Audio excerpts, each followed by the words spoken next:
for the module Introduction to Microeconomics.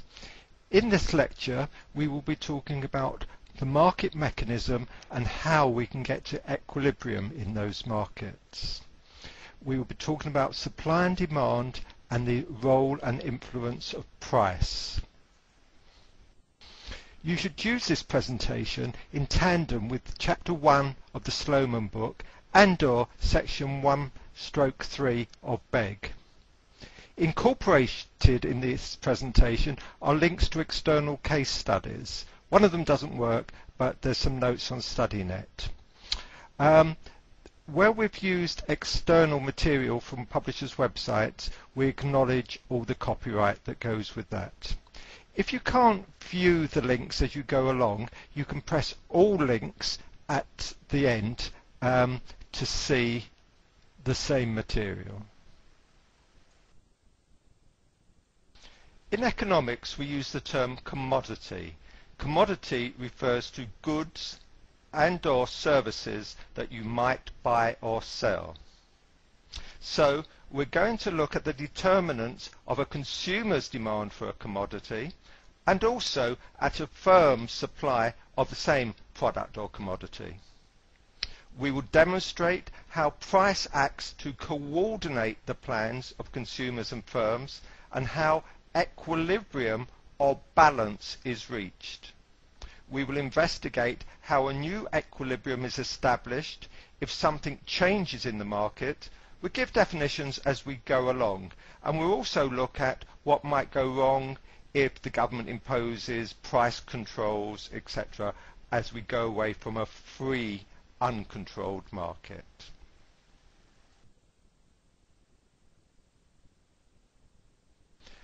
Let us start at a basic level. Consumers of a particular brand of ice cream will pay 300 units per week at a price of £2 and 900 units if the price were to fall to £1. At the moment, we are looking at the relationship or model that says that the quantity demanded of ice cream is a function of price, and we are holding all other factors such as weathers, incomes and taste constant. I must give you a really strong word of warning. It is important that you learn the arguments that lead to the diagrams. Do not try and remember them as pictures, because then you'll never make any progress.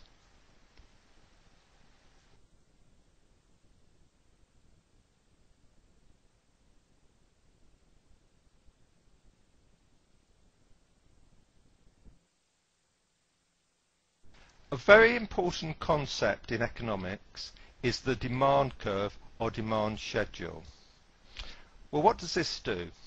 It shows us the Sometimes you will hear people talking about the law of demand. So let's investigate this idea.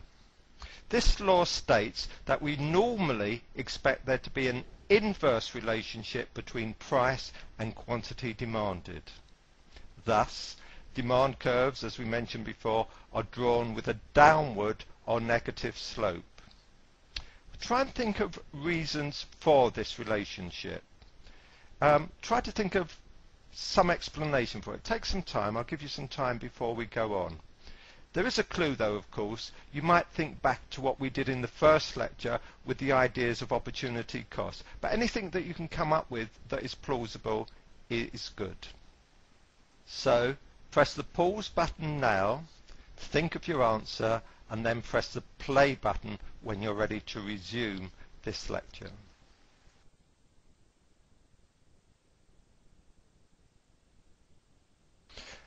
There are a number of ways in which you could have answered, but generally you should have noticed or be able to comment on that as the price of a good rises, the consumer, thinking about the range of other things they can spend their money on, will substitute another good whose price has not risen and thus is now relatively cheaper. There are special cases and we will consider them in the future. The fact that you do substitute relatively cheaper goods in your consumption basket for relatively more expensive ones is known by the technical term the substitution effect.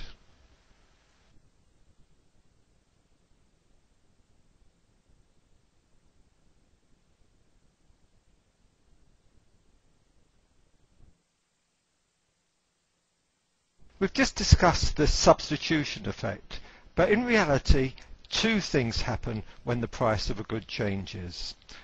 There's a substitution effect, but there's also.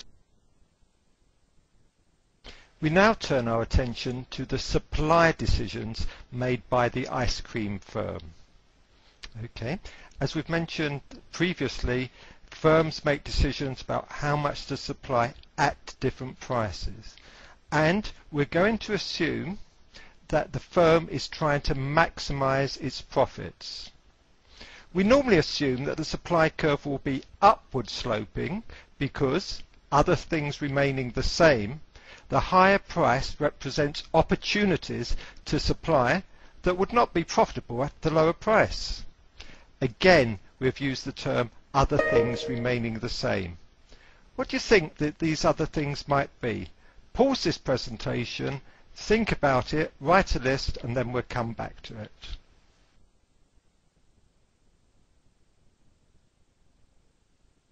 There are a number of answers that you could have come up with, and perhaps the most significant is technology.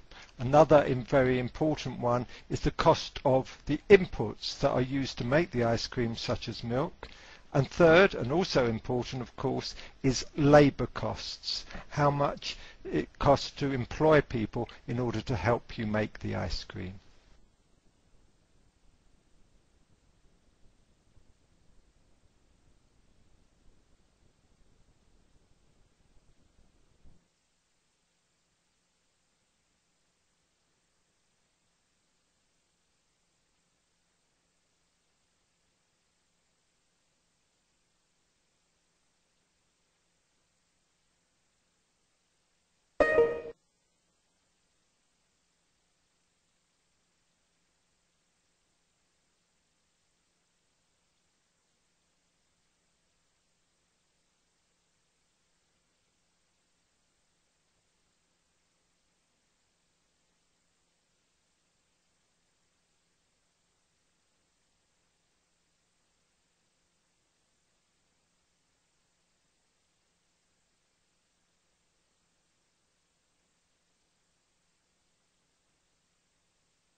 In the examples that we have looked at so far, the market responds by changing to a new price, a new quantity to resolve.